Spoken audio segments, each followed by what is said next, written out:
as usual, I try to go through my mail and see if I can answer some of the things that people send in. This one is an easy peasy one because it's the one that I get almost every single week. People who ask, questions about what Bible we use here, what is the real true Bible, what is the only Bible I should use. Okay, so let me just say this. Probably, there's probably a million different ways I've responded to this, but first and foremost, the best version is the one that you can read. Okay? You might think, well, that's obvious, but it's really not. When people come into the church, and I say I'm using King James Bible, but I do understand that there are people that don't necessarily know linguistically what level they're at. So the King James Bible probably sits at the most difficult reading level. Doesn't matter what your educational background is, that's the way these have been analyzed. So sometimes people say, oh, it's just really hard for me to read. Now that may be because they're unmotivated to read God's word, or linguistically they're not reading at the right level. Find a Bible. Goodness sakes, there are so many different versions out there. Find a Bible that you can actually pick up, open, start reading, and the processing part isn't laborious, because that's the first thing, is to master what's in here so that your reading and understanding is there, and then you can move up as you go. So there's no one-size-fits-all answer, but for the ministry and for studies, mostly I'm using King James. Sometimes I will read NIV over the air, because that's a little bit easier for people to hear. That version, being made in 1978, has a little bit more colloquial flow to it. Plus, you've got the fact that it has some of the later archaeological discoveries basically kind of woven in to the translation of the NIV. But to go back to that question, it's the one you're going to read.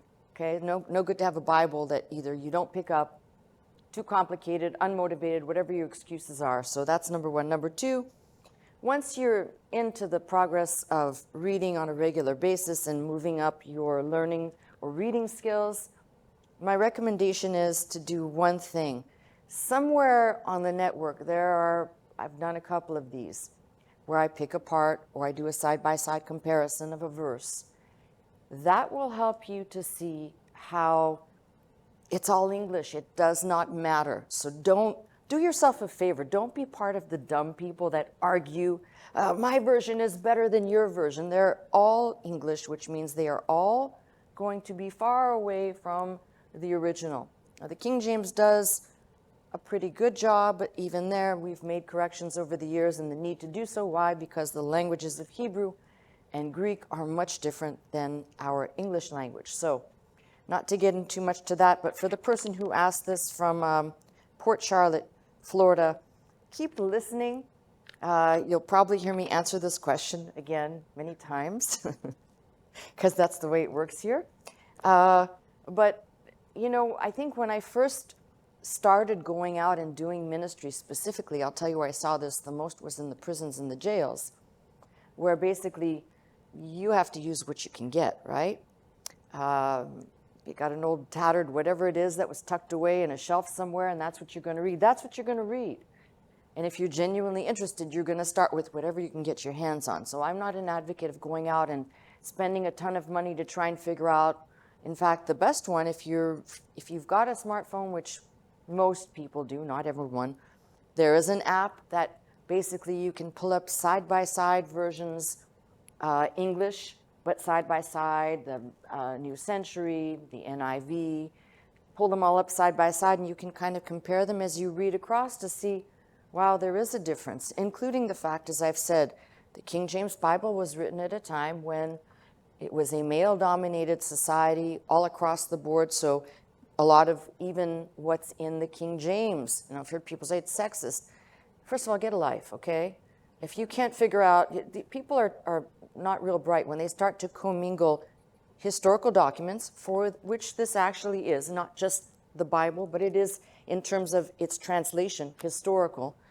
You've got to be reading in the context of the time that it was done. This is the King's English for the most part, And there wasn't any thought of we have to be gender perfect in translating the Greek. And the Greek actually is very, very specific. Male, female, and neutral. So what happens is you'll get people who say, well, I don't even want to read this because, and they'll fill in the blanks. Again, let me help you with this. If you get hung up on those arguments, you should actually take yourself out of the church, go into the world, and stay there, okay? Mature people who want to learn will read things in context.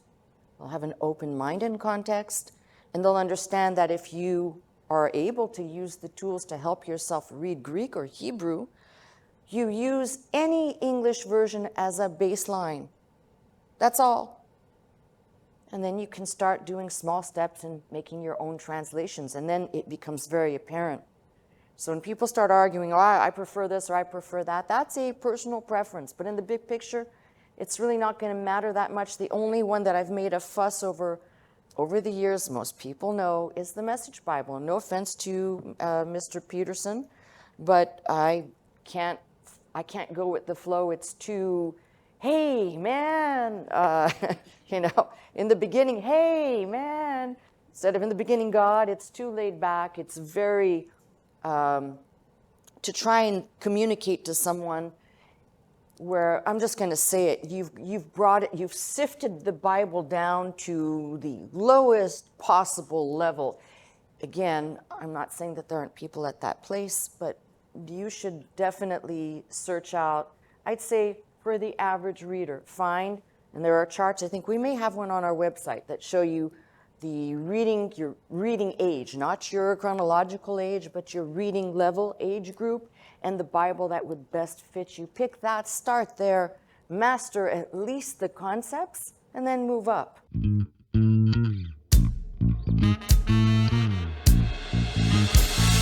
To this house, magnify the Lord, lift up holy hands, our hearts in one accord.